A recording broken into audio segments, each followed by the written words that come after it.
Out of our fundamental humanity, if you will, we can understand the beauty of other people, the sincerity and the search for God in other religions, the values that we share to make life more livable, more humane, and our even working together to make a better world. There are too many poor in this world. There are too many hungry. There are too many homeless. There are too many frightened children. Good afternoon. This is going to be a lively crowd, I can tell. I'm Dolly Duffy, the Executive Director of your Alumni Association and a member of the class of 1984. Thank you. You can all clap for 84, it's okay. Thanks so much for coming to the Father Ted Said Speaker Series. This is the idea behind this is relatively simple. We choose a topic that we know Father Ted was passionate about, and we invite experts from the Notre Dame family to deliver brief, personal talks on all different aspects of that topic.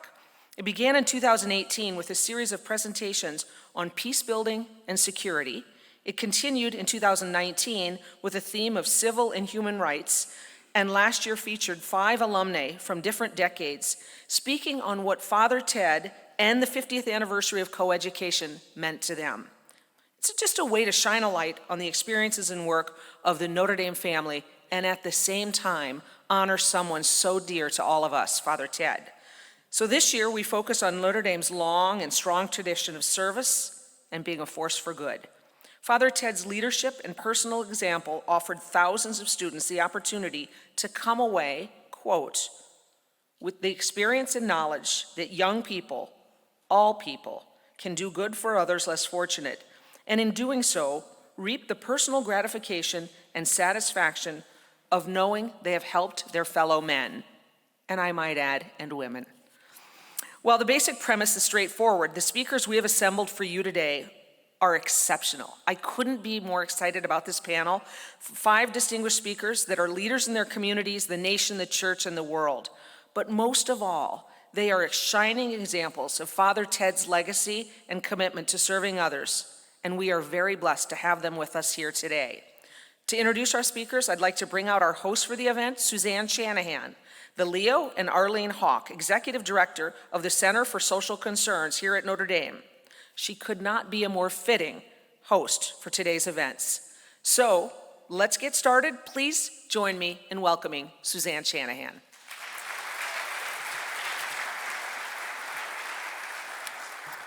Hi, everyone, and welcome back to campus. As Dolly said, I am Suzanne Shanahan, and I direct the Center for Social Concerns here on campus. Many of you may know we've had a long history with Father Ted. As you can see behind me in this first photo, Father Ted is overlooking Geddes Hall, the current home of the center. You can also see a picture of Father Ted blessing this Geddes Hall in 2009 with Father Don McNeil just over his shoulder.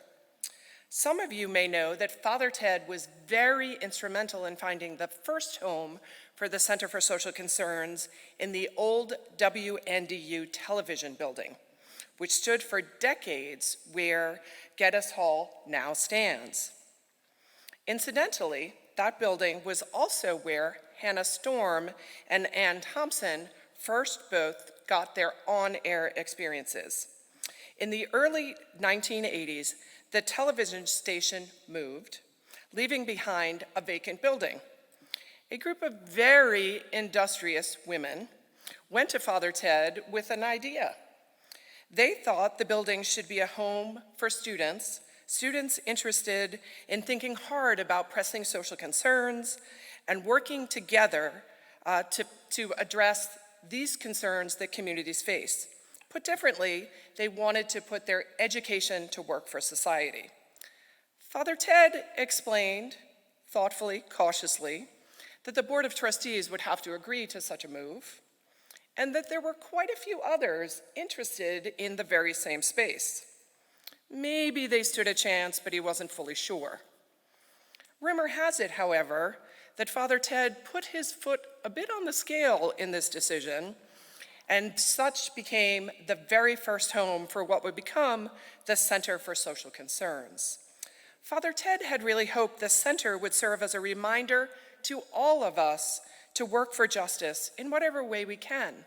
Some 44 years ago in a commencement address, he noted, "You do not have to go far to serve others. All around us, there are needs. They need teachers as well as doctors, lawyers as well as social workers. Wherever you go, whatever you do, you will always find people in need of something you can give them." And so for 40 years now, with more than 30,000 students, and in collaboration with hundreds of communities around the world, the center has engaged in an innovative set of experiments in the classroom, in scholarship, and in collaboration with those communities. The center embodies Father Ted's vision, both by advancing the dignity of all people, especially the marginalized, and by promoting flourishing communities, both locally and globally, through a mix of moral inquiry, research, arts engagement, and direct action. We consider ourselves to be Notre Dame's interdisciplinary scholarly home for justice, inspired by faith, faith in general and Catholic social tradition in particular. The 5 alumni that we're going to hear from today found extraordinary and extraordinarily creative ways to serve wherever they have gone and whatever they have done. We've got a real treat for you today, so stay tuned. Jesus put it very simply. I was hungry and you gave me to eat. I was thirsty and you gave me to drink. I was alone and homeless and you took me in. I was in prison and you visited me. And then he says, whatever you did for one of these, my least brethren, you did it for me. And that is at the heart of being a Christian in our day. Out of the heart of our religion comes understanding, comes support for those who need support, companionship for those who are lonely, food for those who are hungry, drink for those who are thirsty. And that we do it because in doing that, we are loving God and we are serving God. Please help me welcome Erin Kerr from the class of 2001. Erin's call to serve has led her to Chicago and blessings in a backpack.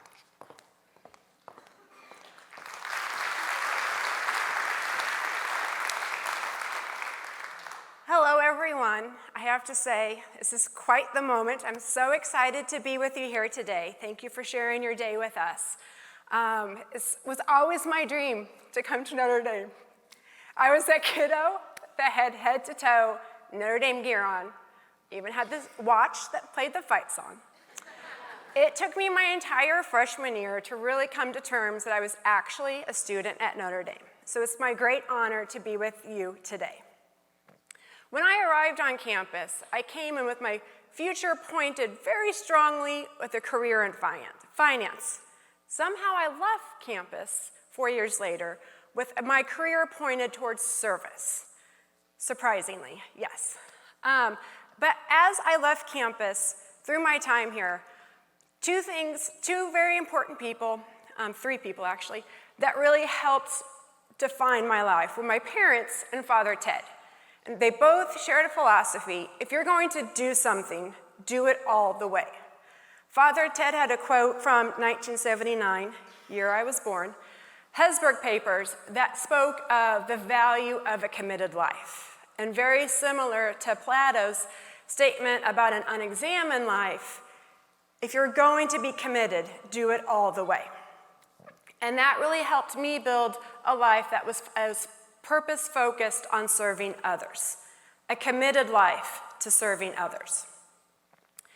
11 years ago, I had the great honor of having breakfast with a former colleague, Brooke Wiseman, who was then CEO of Blessings in a Backpack. It was the Tuesday before Thanksgiving.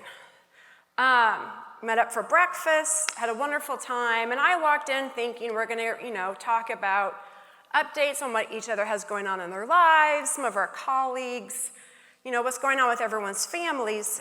And I was quite surprised because the conversation went a very different direction. Now, I believe that questions are very powerful things. When you ask a question, typically you have to get a response out of someone. And going back to Plato's unexamined life. So, I have a couple of questions for you today. The first is, what would you do if you knew today there are 9 million children facing food insecurity in our country? That means they don't have consistent access to enough food to live happy, healthy lives. What would you do if you knew those kids are in every zip code in America, from 90210 in Los Angeles to 10013 in Manhattan, in your community and in my community? There are kids today, it's Saturday, that don't have food to eat at home. These kids often, people don't know about them because it's very easy to pass over that in our daily lives. What would you do if you knew these kids face 65 hours from when school closes their door on Monday till they come back to school when school closes their door on Friday, to when they come back to school Monday morning, not always knowing that they're going to have enough food to eat? But thankfully, Blessings in a Backpack has the solution for these children. Now, going back to my breakfast with Brooke Wiseman, she told me this story that morning after I found out these things about weekend hunger, the 65 hours, it's in every community, 9 million hungry kids. She then tells me this story about a volunteer with Blessings in a Backpack. And this volunteer was passing out blessings bags Friday as kids left school. And this little girl comes up to her and she says, "I'm not going to eat my applesauce. I'd like to give it back to you to give to another kid." And the volunteer is like, "Oh, but that's okay. You know, not everyone likes everything that we send home on Friday, but you know, maybe someone in your family would like to eat this." And the little girl looks up to the volunteer. She's like, "Well, I don't have a family." And the volunteer says, "Well, then who takes care of you?" And this little girl looks up to her and she goes, "You do. You do." And my response to hearing about weekend hunger for kids, and then this story, was I looked at Brooke and I asked her a question. What do you need me to do? And that was really the start, or really helped me define my purpose and my commitment to life. So while I left Notre Dame with a finance degree, and I did not go into finance, that degree has come in immediately helpful, running a nonprofit and building that committed, purpose-focused life. My 13-year-old Sam recently told my husband and I that his favorite day of the week is Thursday. And oh boy, do I get Thursdays. I mean, Thursday, there's so much anticipation for the weekend, sleeping late, playing with friends, watching sports, playing sports. But for kids who face weekend hunger, Thursdays bring anxiety and stress, which turns into behavioral issues at school. They're not looking forward to the weekend because when they leave school on Friday, they might not have enough food to eat this weekend. But thankfully for these kiddos, Blessings in a Backpack has the solution. We mobilize communities, resources, and individuals to ensure school-aged children have enough food to eat on the weekends. This school year, we're at 1,000 program locations in 44 states. We're going to provide over 3 million hunger-free weekends to these kiddos. The backpack program is a very common solution for feeding kids on the weekends. But what's special about Blessings in a Backpack is we've developed a scalable, flexible model so anyone, anywhere in America can be part of the solution. This past fall, I was very honored to be invited to the White House Conference on Hunger, Nutrition, and Health, the first conference in 50 years of its kind. So it was a very monumental event, and I was in a room with amazing leaders, and we were talking about proper nutrition as preventative medicine and how to expand the school meal program, and I left feeling very frustrated. And took me a while to figure it out, and it was because nowhere during that day of all these leaders in the room about hunger did anyone mention the weekend hunger gap that these 9 million kids are facing. And as I was walking around DC that evening, I realized, like, wait a second, that's my job. My job is to make sure that everybody knows about it and that we have a solution to solve the problem. Often social problems feel insurmountable to fix, but that's not true about weekend hunger for kids. We know the solution. So that for me was my Father Ted moment. It was my aha moment about how we need to take things to the next level.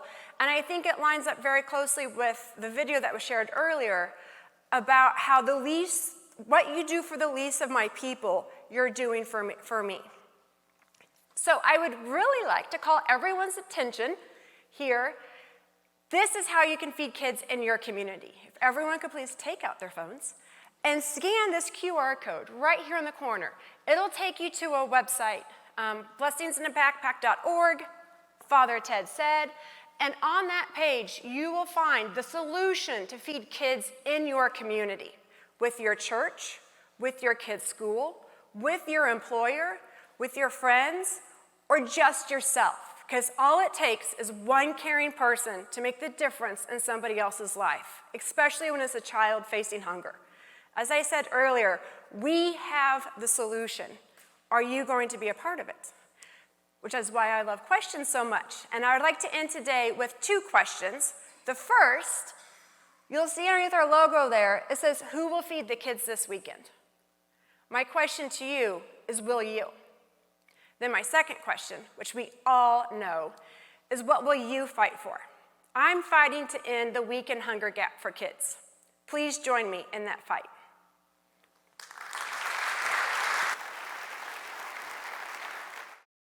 We all share humanity, whatever our color, whatever our faith, whatever our education. We are all human beings. If one suffers, all should suffer.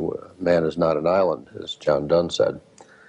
But beyond that, there is that enormous interdependence, that there's a moral independence. If one person, like a Sakharov, suffers the lack of freedom, we ought to all suffer the lack of freedom. There is a continuity in our history and in our relation to each other. And it is, if 100 million people not very far away are hungry, we ought to do something about it. We're capable of it, but instead we are caught up with the foolishness of fighting each other rather than helping each other. Please welcome Tom Purekal from the class of 1998. Tom's call to serve has led him back to the University of Notre Dame and the Innovation and Practice Division of the Pulte Institute for Global Development.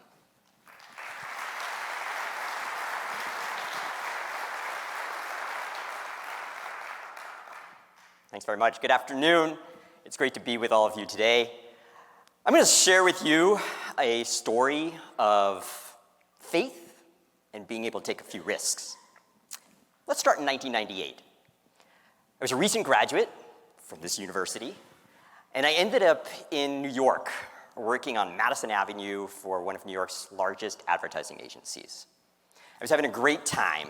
I was making a steady salary, working with really bright, strategic people. We were going to photo shoots in Miami and Los Angeles, sushi lunches, all this cool stuff. And I thought, like, well, this is what success could be. But I also felt like something was missing, and I couldn't quite put my finger on it. Fast forward a couple years to the year 2000, I decided I had an extra week's vacation, and I was going to take an adventure vacation and go visit my buddy, Ryan Murphy. Ryan was a fellow RA with me in Dillon Hall, and Ryan had deferred his acceptance to a large accounting firm and gone to work instead to volunteer at an organization called Farm of the Child, Finca del Niño, or I'll refer to it as the Finca. So I didn't know anything about, and Farm of the Child is basically, it's a child care facility located along the north coast of Honduras. I didn't even know where Honduras was. I had to look for it on a map. And I certainly didn't know anything about the context there, such as that the annual average salary was about, for most Hondurans, $600 a year, right?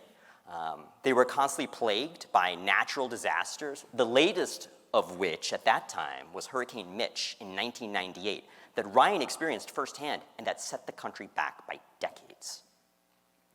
So I showed up at San Pedro Sula Airport on this vacation, and Ryan was there to meet me, and we took this bus, an 8-hour bus ride to the finca. I had an amazing time. It was great. I got to meet all these volunteers, people who were committing like 1 to 2 years of service there, doing some really cool stuff. I met these amazing kids, got to teach them the school for a bit. It's beautiful. We went night swimming in the Caribbean, the mountains behind us. It's all great.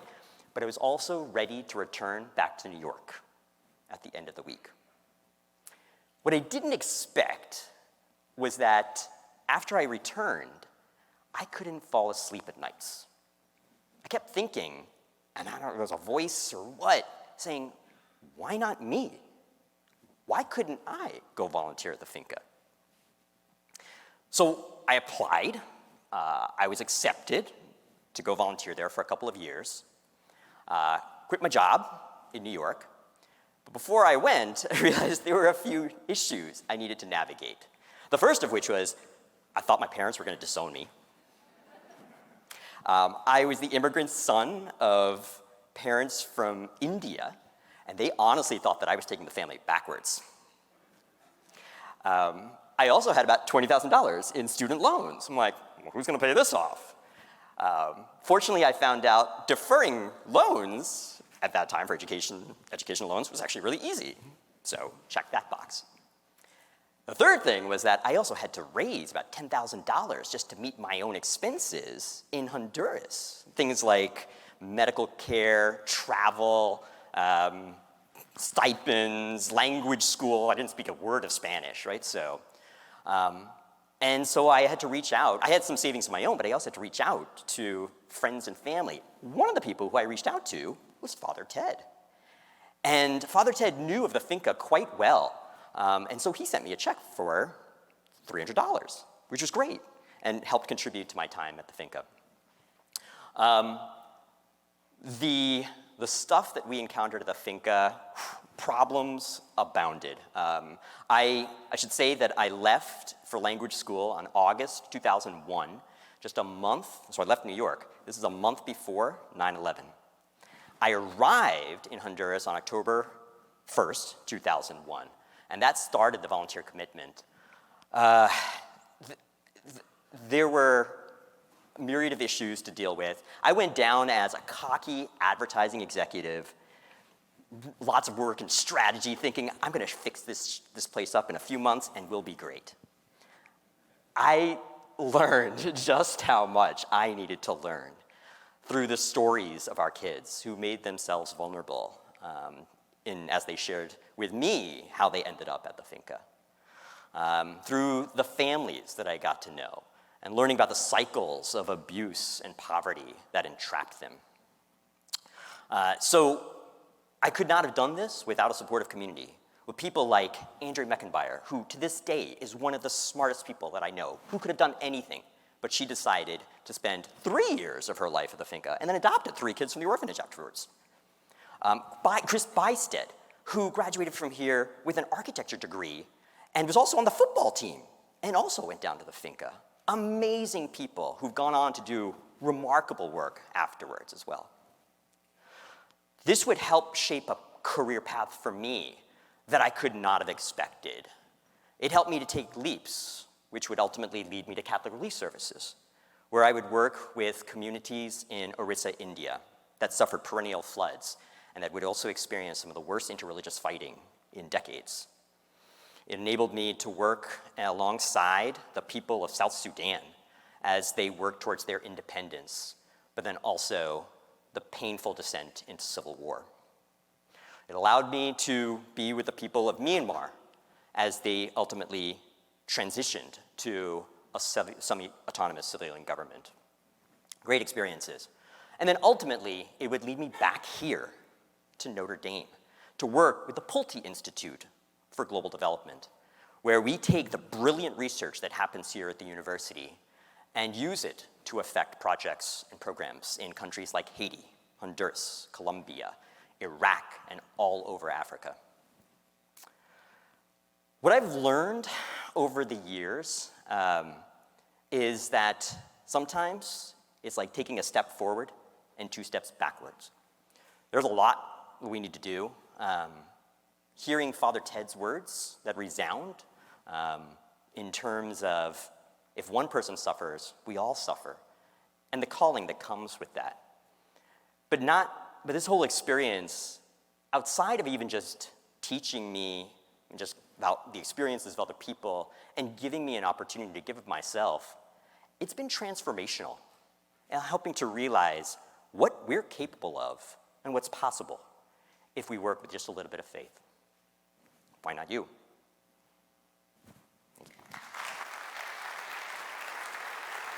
My suggestion is simply this. All that we cherish at the base of the great dream of America demands a dedication to the dignity of man, the God-given dignity of every human being. And what is the meaning of human dignity in our times and in our nation today? It means this, at the very least, that every human being be given equal opportunity to develop all those human qualities bound up in the wonderful expression of enjoying equal rights to life and to liberty and to the pursuit of happiness. That every American have the equality of opportunity to develop all his human talents through all levels of education, because education is the key to tomorrow. Please welcome Nia Daye from the class of 2013. Nia's call to serve led her to Philadelphia and Mercy Neighborhood Ministries.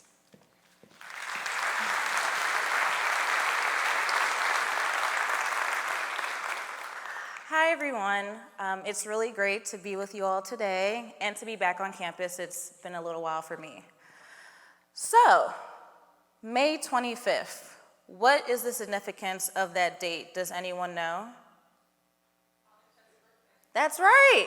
Yes, it's Father Hesburgh's birthday, and it's also my birthday. And so I'm really big on birthdays. You can ask anyone in my family, my friends. It's a whole thing for me, but maybe us sharing a birthday explains our shared sentiment and feeling of wanting everyone to be equal. In preparing for this talk, I had a sentiment and an idea that stayed top of mind for me. And I share this sentiment also with Father Ted. Every person deserves the equal opportunity to develop all those human qualities to help them live a life of happiness, to be able to freely stretch their skills and capabilities. The dignity of being a human being. It's the rights we just heard him say in that video, but it's also what's written in the founding document of our nation. Inalienable and universal. So all my life, I've kind of had this question in my head, and I ask myself in quiet stillness, but then also out loud, why is this not something we all have access to? My parents, Kevin and Glenda, really worked hard to provide for my sister and I every single opportunity we could have to meet our full potential. They have truly, truly sacrificed for us, and we're grateful for that. But they were also always honest, too, about the challenges I may face, especially being a Black woman in this country. And on the flip side, though, they also always wanted me to know that I can and will be able to do anything I set my mind to. So with those big, high aspirations and goals for me in life, they also wanted me to always have a sense of giving back. To whom much is given, much is expected.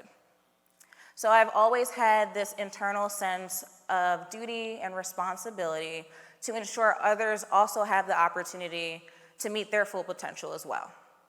So now I'm currently living in Philadelphia, the city of brotherly love and sisterly affection, obviously the birthplace of our nation and the Declaration of Independence, which states the right to life, liberty, and the pursuit of happiness.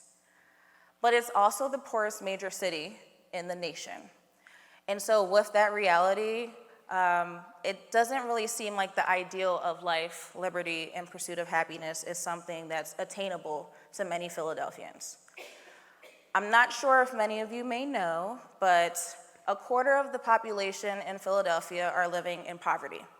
So that's less than $26,000 a year for a family of 4.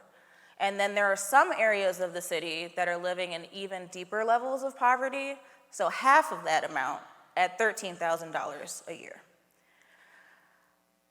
We don't really like to talk about it much in Philly, but recently a lot of people are starting to acknowledge the link between being a majority-minority city and the deep poverty that we are facing.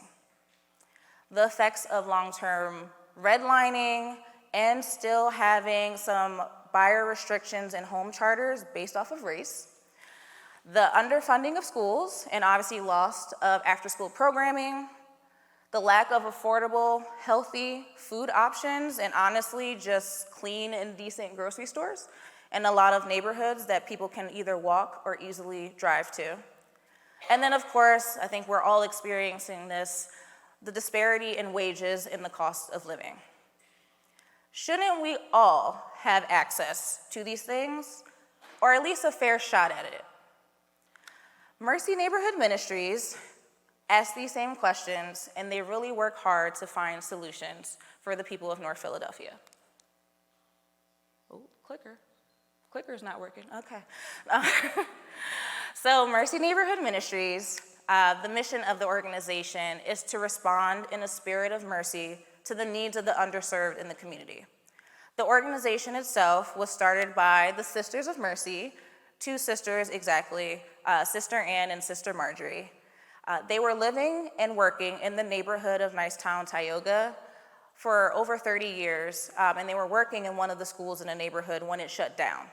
And when that happened, the families called on them to help provide some educational support, and they really met that call. So they decided to start with 2 kids in a church basement, offering homework help every day after school. Since then, the organization has truly grown to a full-fledged family services organization. We like to say we serve 2 to 102 because we offer programs with after-school, preschool programming, an adult education program, job readiness program, a food meal distribution program, and a senior care program for those with Alzheimer's and dementia. So I know that was a mouthful, and I know you're all like, that's a lot of stuff. What is going on? They seem scattered. But we're not scattered. It's just that there are so many needs in the neighborhood and in North Philly that the families and the neighbors are calling for this support. And Mercy, as an organization, saw their duty to answer that call. And so did I. So in 2016, I was first introduced to Mercy by one of their board members, who of course is a Notre Dame grad. I was already working in the corporate world after graduation, but I was always volunteering with different organizations in my free time.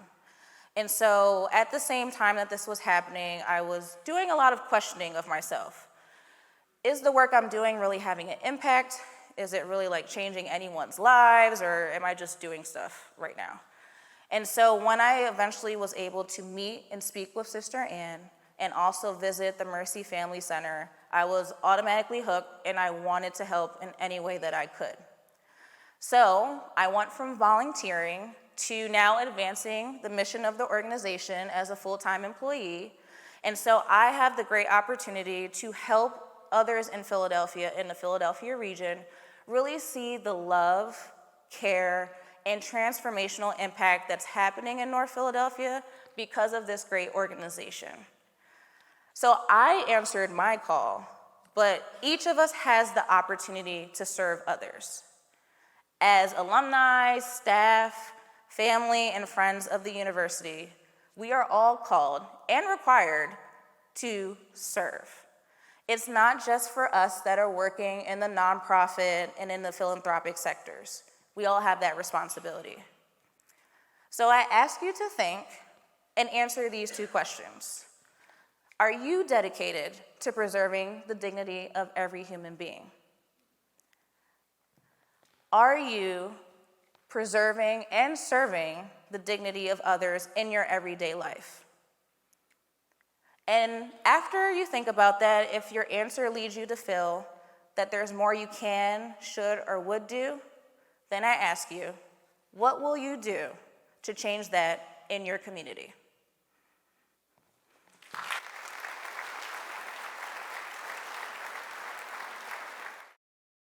But it's like holding a man underwater and saying, why don't you swim? It's pretty hard to swim if you're being held underwater, or it's shackling a fellow to a post and saying, why don't you run? In other words, we have created a kind of social situation where discrimination bears upon a person because of his color 1,000 times a day. He can't do this, he can't do that. He's lacked many things that we take for granted, or our youngsters take for granted. And therefore, you cannot put all these inhibitions around a person and then say, why don't you try harder? What we have to do is create what this country has stood for everyone, is equality of opportunity. Now, what happens after that, of course, is an individual's own personal responsibility, but not to have equality of opportunity, then to blame someone for not performing better is putting the cart before the horse. Please welcome Jim Sullivan from the class of 1993. Jim's call to serve led him to found the Lab for Economic Opportunities, fondly referred to as LEO, here at the University of Notre Dame.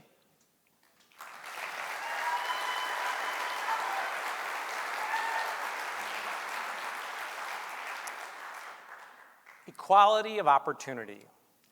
That's a concept that I had no idea what it meant when I arrived on campus as a freshman 34 years ago.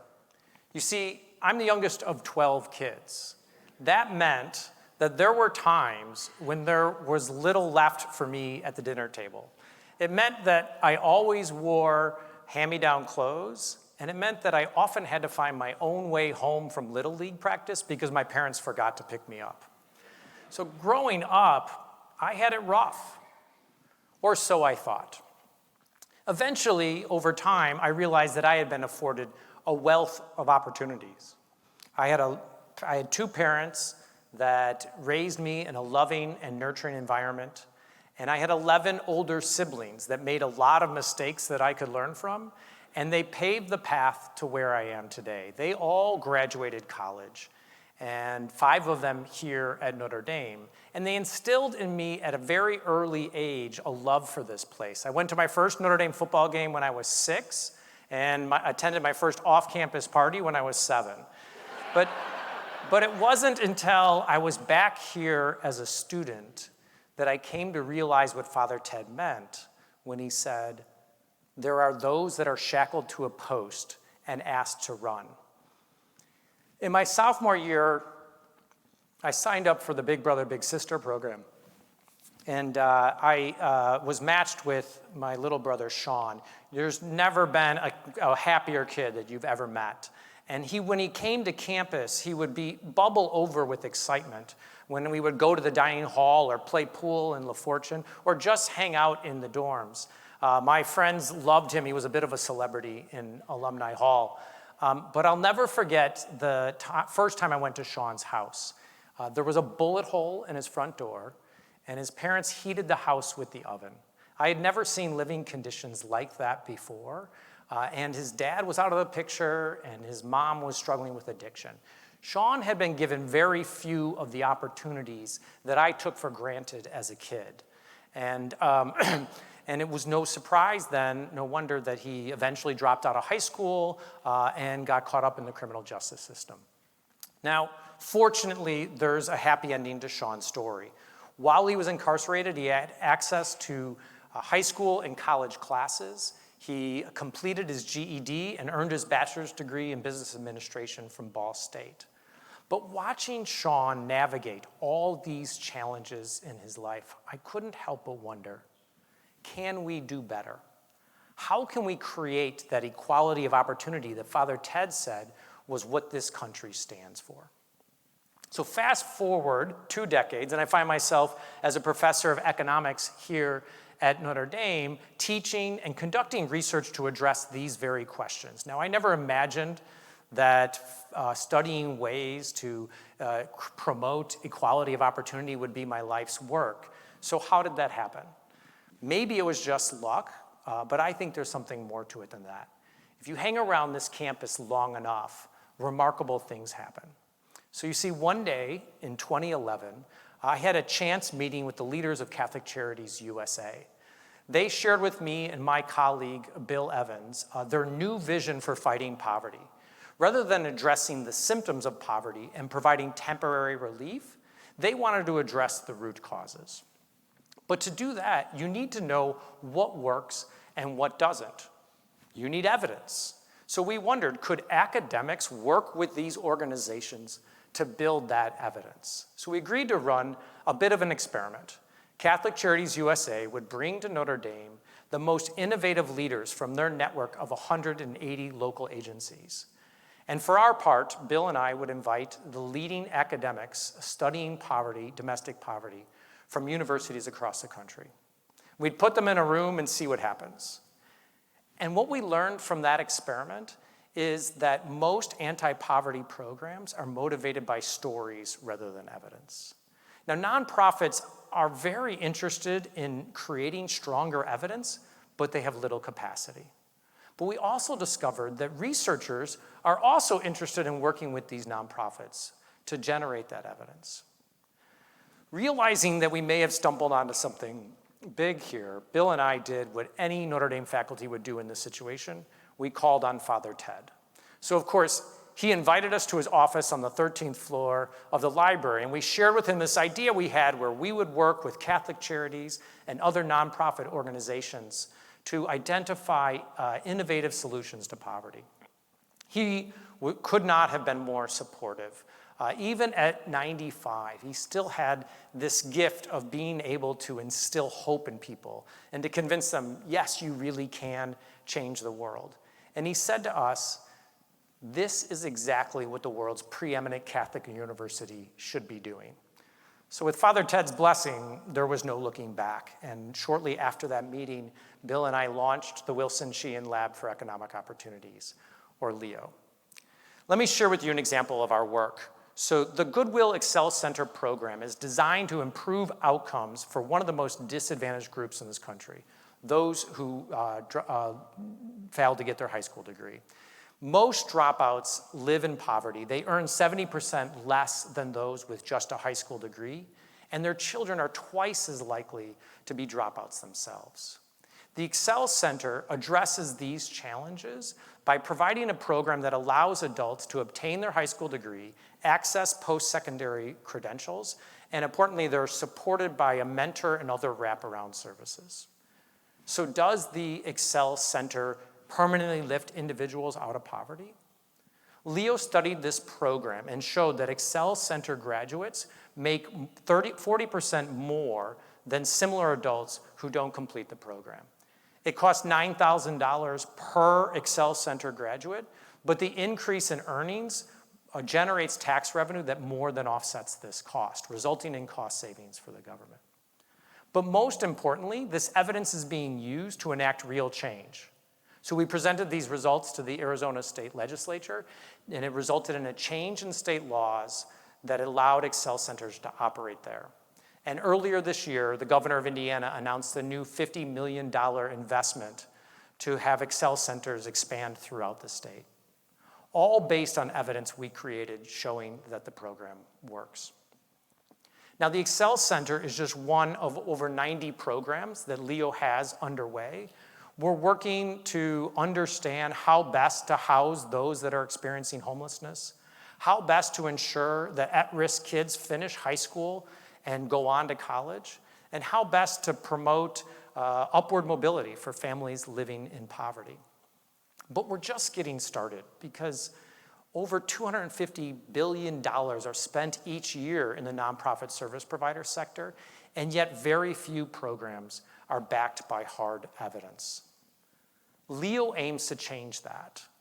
And to do that, we need your help.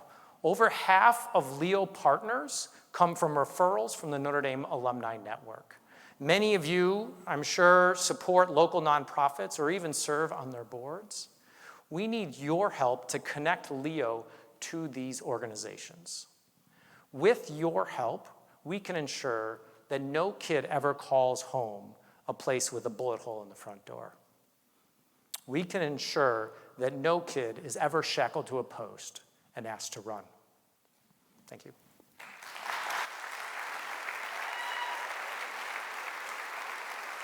We may wise up enough to start working together for a better world, for a better material ambience, first of all, in which human dignity is possible. It's hard to have human dignity if you're an economic or physical slave, if you don't have enough to eat or drink, if you are cold when it's cold and wet when it's raining because you've got no shelter, when your children have no possible hope for an education, when you never see a doctor from the day you're born to the day you die, and there's no medicine around even if there isn't a doctor.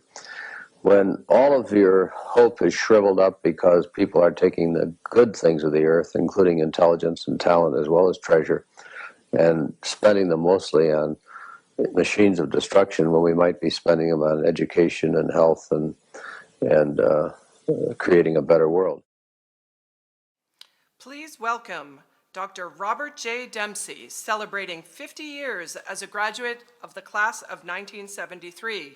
He is the Javid Professor and Chairman of the Department of Neurological Sciences at the University of Wisconsin.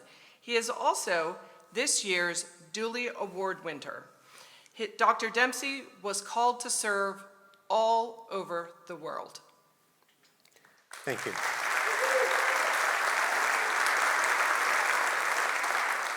Thank you. On a blustery November evening, 1972, a student was running through campus. Seems he always ran. But that night, he saw a light in the administration building window. He ran up the steps, burst into the office of a man who did not know him, and burst out, "The president was wrong and you were right." Because that was the day that Nixon dismissed Theodore Hesburgh from the Civil Rights Commission because Hesburgh insisted on doing what was right.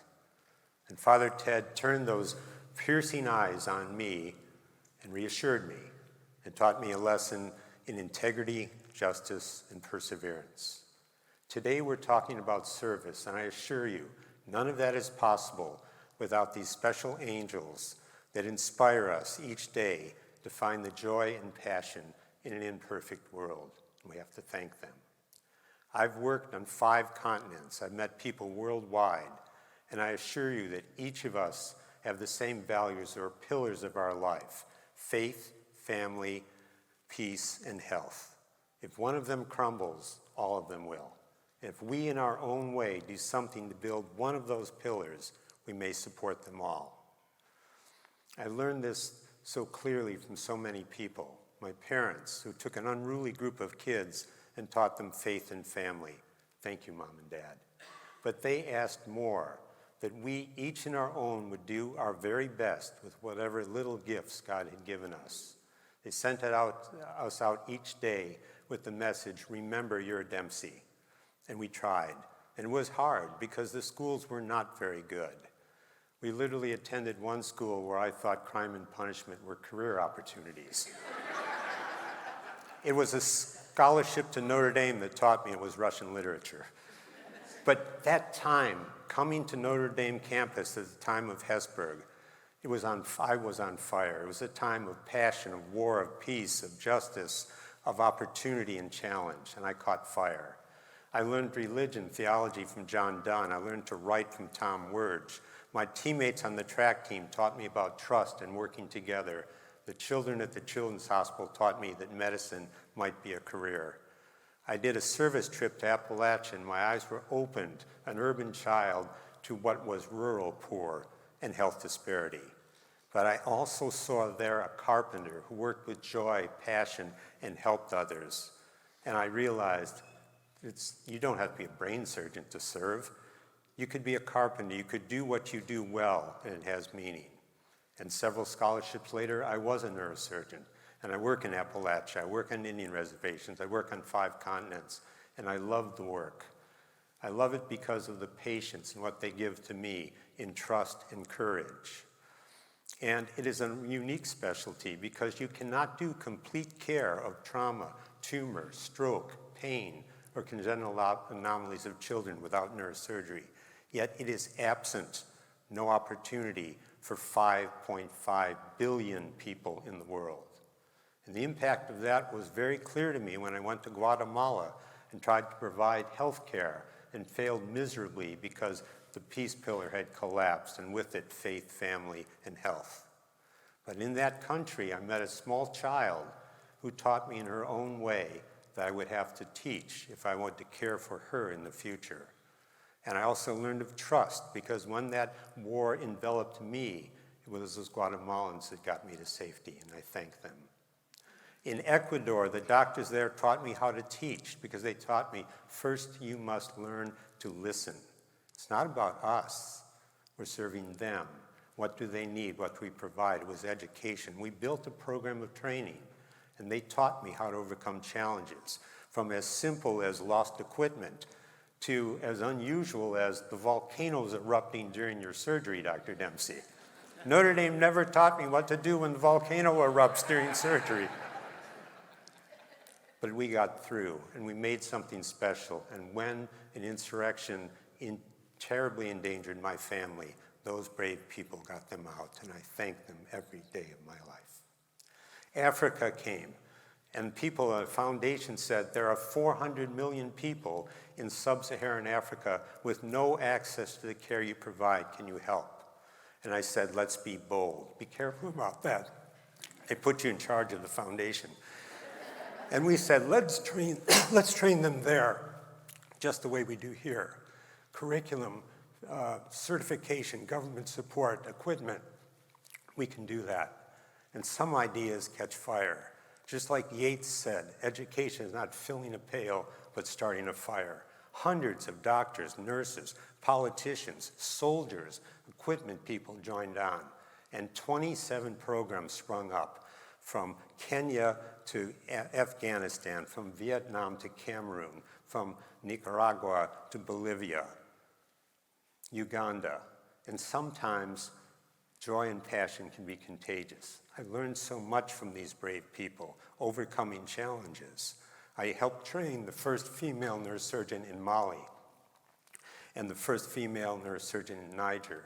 And when I took her aside and said, what are your challenges? What do you fear? I thought she would say lost equipment. She said, no, I fear being murdered by Boko Haram because I'm an educated woman. And all I could say was, I have no problems. We're here for you.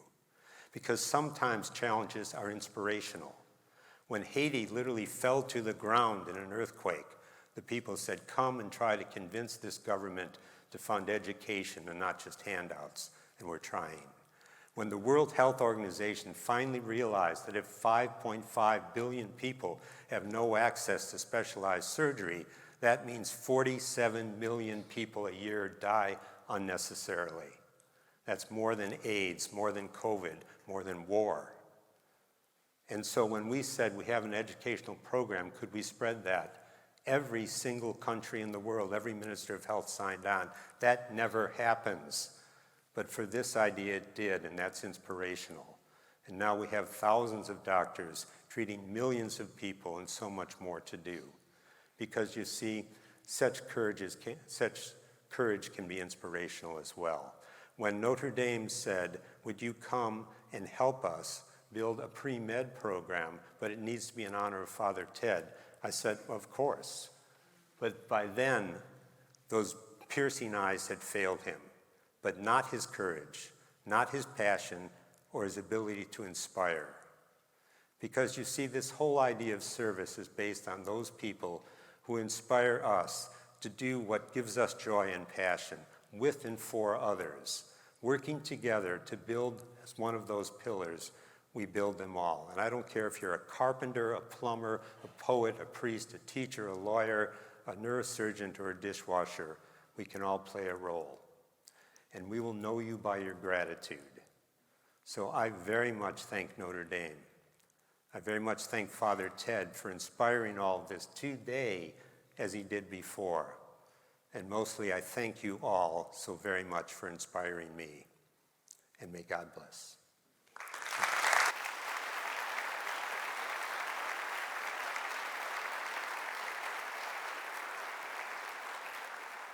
One of the things that's been super exciting about today's speakers are that two of them found their way back to serve here on Notre Dame's campus.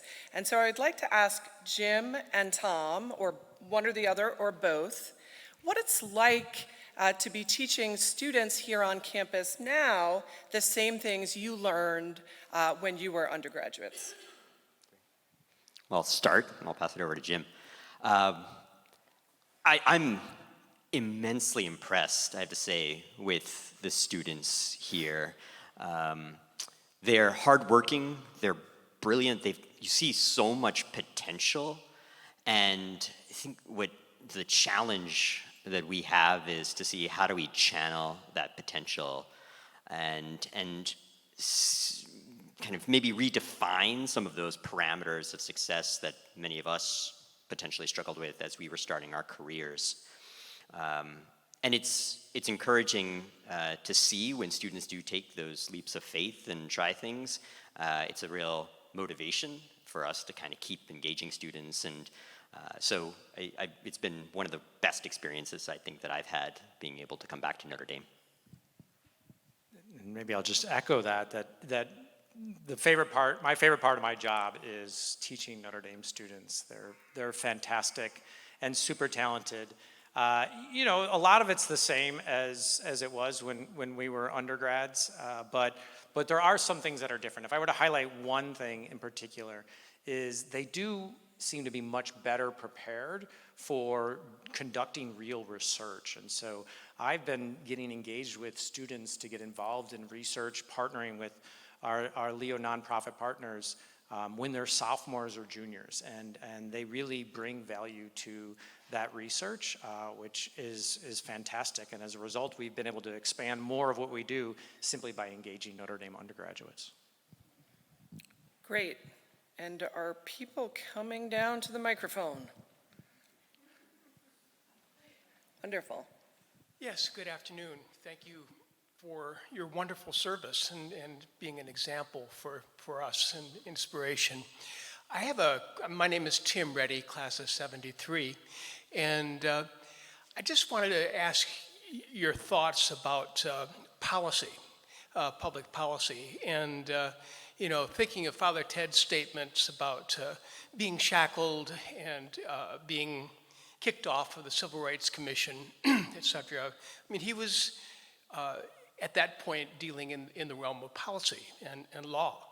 And I'm just wondering if any of you would like to take on the issue of working at scale. And you know, I've seen that volunteerism and doing volunteer work is wonderful, but the potential to reach the number of people who are disadvantaged in so many ways is limited. And so I would just wonder about the potential of this university and the actions of this university to be focusing on policy. Wonderful. So my comment's not on policy much, but that point of scale. I think it's very interesting to see, really, since the 20 years since I graduated from Notre Dame, how the nonprofit industry has really started to transform to being a true industry. And there's been substantial investment of corporate America in how to build scale for nonprofit, sustainability, the understanding that you have to invest in an organization's infrastructure, and that's not a bad expense, to be able to help feed more children. There's some really exciting work being done out there, taking business philosophy and how to apply it to nonprofit, which then I think feeds into the work here at Leo about measuring the results to make sure that we're investing our resources wisely. Because that is part of the thing, is like, once you have a solution, how do you grow it? How do you make sure you're using your money correctly to get the results that you want to see? So I think that's really exciting to see that change just really in the last 20 to 30 years. Great. Does anybody else want to jump in? Yeah, I'll jump in. And I do agree, yes. As a nonprofit, we do understand the importance too of policy, because we are doing the on-the-ground direct service work, but it really also takes some systemic changes And really that's seen generally with policy change and laws and things of that nature. So we do also try to build really strong relationships with our civic community. So those within the government offices in the city of Philadelphia, our senators, so that we can also hopefully have some influence and be kind of that bridge between our neighbors who don't have direct access to them but are in need of all those services, and then helping the lawmakers to hopefully shape some things that would be beneficial to our neighbors and those we serve. Also at the Pulte Institute for Global Development, that's very much what we're doing. We're using the research here at the university, so we've done research recently that's affecting the Ugandan government's policy on private schools and the tax systems that they have there, language of instruction transitions across sub-Saharan Africa and the Philippines, and these kinds of policies that are holding a lot of kids back in educational systems, for example. We always partner. We have to in everything we do. Nobody does anything alone. I don't care if it's a Native American reservation, a country, your own state. We need government involvement. We need the Army to keep it peaceful. We need to look at that level. And I'm not above being able to tell the state of Wisconsin that if the president of Tanzania will promise me 15% of his budget for health care, I want to see the same from you. So my mission is, remember, government is us. Vote wisely, advocate wisely, because we have to do it together. It's a great question. Great. Why don't we take a question from this side? Yeah, I'm Warren Wright, class of '83. I was here when the WNDU building opened. That was, and some of my most impactful experiences were with the Center of Social Concerns. But I think you all talk about it's when we encounter people that we really are touched in our hearts, and we can go out and do what God leads us to do, including the policy things, which definitely need changing. The students here, I'll go on the Center for Social Concerns, the growth in it over these 40 years since I was here has just been phenomenal. Our alumni club in Columbus, Ohio, is welcoming 4 students tomorrow who are going to be working. It used to be the SSLP, now it's the Bridges program. And they're going to be working with an organization that's working on reentry, people that are returning from prison, and to make impacts in their lives. So, but what is my question, I guess? No, it sounds like you all experienced some of the things that I did as far as encountering people, encountering our less fortunate brothers and sisters, and that's where it started for me. They are our mentors. Yes. You know, they are our partners and our mentors. Yes. And that has to be an equal relationship. I mean, it's the kingdom of God. It's the kingdom of God, and we're welcoming everybody. So.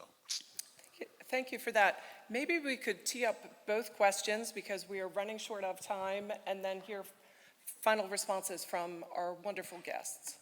So maybe you could start, and then you could immediately follow. Bob King, 08 honorary. The good news is that the University of Notre Dame is a wonderful place. The bad news is the University of Notre Dame is a wonderful place. I think that the help that you could give, and my question is, based on spending a lot of time, each of you, out in the trenches, how can we make Notre Dame even more effective than it is today in terms of meeting the needs that you've experienced in your work? Could you just tee up the next question, and then we could... I'm Ben Lucchese, class of '68. I taught in some inner city schools and have seen the effects of culture. You know, those of you who are involved in education and giving people a good start, how do you deal with the culture? Because, you know, dealing with the government is one thing, but I think I didn't hear anybody talk about the culture of poverty. Great. Jim, do you want to lead us off? So, yeah, I might start by commenting on this idea of how we can have even greater impact. And And I think you start by leveraging our greatest resource, which is our students. And there's a number of ways in which our students have impact. One is participating with the Center for Social Concerns and going out and doing good in the world. But really, we're preparing the next leaders in the world. And I think it's incumbent upon Notre Dame to empower these students to really affect the change that is part of Notre Dame's mission. And so leveraging our students is part of it. The other point, though, that I'll make is this idea of actually having what Notre Dame does have impact on the world. So we're fundamentally an institution that teaches and does research. Research is critically important to the mission of this university, but it doesn't impact the world. It doesn't have a force for good unless we make sure we're proactive about that research having impact. And so a lot of what we're seeing on campus now with Pulte, Leo, other organizations, is that we're actually being proactive, where we take these research findings and we work with policymakers and we work with provider partners to actually make that change happen. Anyone else want to jump in? I'll probably just add to adding some more opportunities for students to experience that. I think for me, when I was an undergrad, I opted into a composition class that actually had a social focus.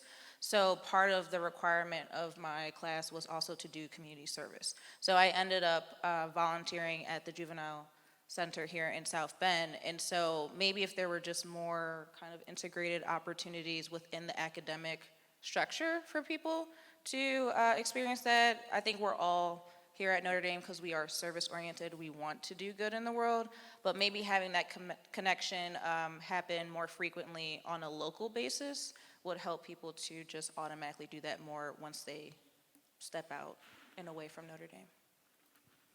All right. Anybody want the final word? Well, I don't know if it's the final word, but I can say something in terms of also expanding the university's impact. I think we've got amazing students now. We've got amazing alumni too, and being able to tap into that network. I was telling the folks here that one of the best things I get to do is when I go overseas, I look up the alumni, Notre Dame alumni that are working overseas, and so many of them are working also for civil society institutions or on the legal front, and trying to address and fight some of those structures and systems that are entrapping so many communities and cultures.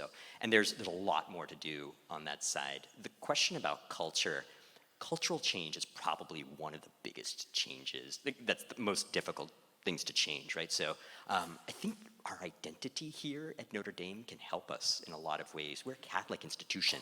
That holds a lot of weight in many countries. And how do we use that kind of, I guess, that influence and that power, really, right, to help push change in ways that other institutions really don't have the license or liberty to do. But then also thinking about what are those root causes that contribute to culture, and who are those key influencers over time. I think we've learned a lot, and there's so much here that we can cultivate more here at the university. And with that, thank you for your questions, and please join me in thanking our wonderful speakers today for the generous gift of their time and their stories.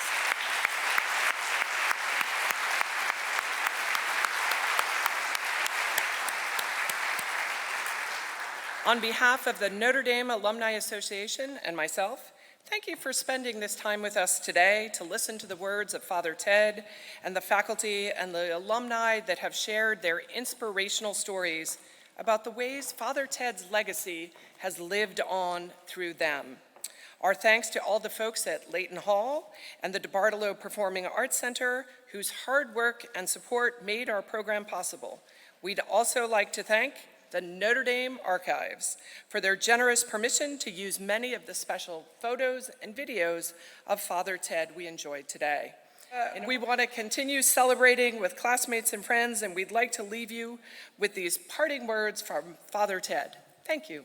It's been a wonderful series of years here at Notre Dame since I arrived in 1934. That's a long time ago. I never could have dreamed that first day of class what lay ahead, but that's just as good. Over the years, this university has brought me across oceans and all across the world to meet people who have helped change lives and make a better life for people in far forgotten places. I guess one could say that all of this was working for peace and peace through justice, whether it be civil rights or world development or food for the hungry or peace for those troubled in foreign lands. But especially I'm grateful for what our students continue to do right here. This is the heartland. This is where it all begins. And to be associated with so many wonderful students and later in their lives as alumni, as they try to change the lives of people who are suffering all kinds of iniquity around the world. I can't tell you how much good is being done by the Notre Dame alumni, both here and abroad, but it's a wonderful story. It's a story without end because it goes on yet today. And for all the grace and all of the blessings it entailed, I'd like to say a word of sincere thanks to our Lord and His Blessed Mother, Notre Dame.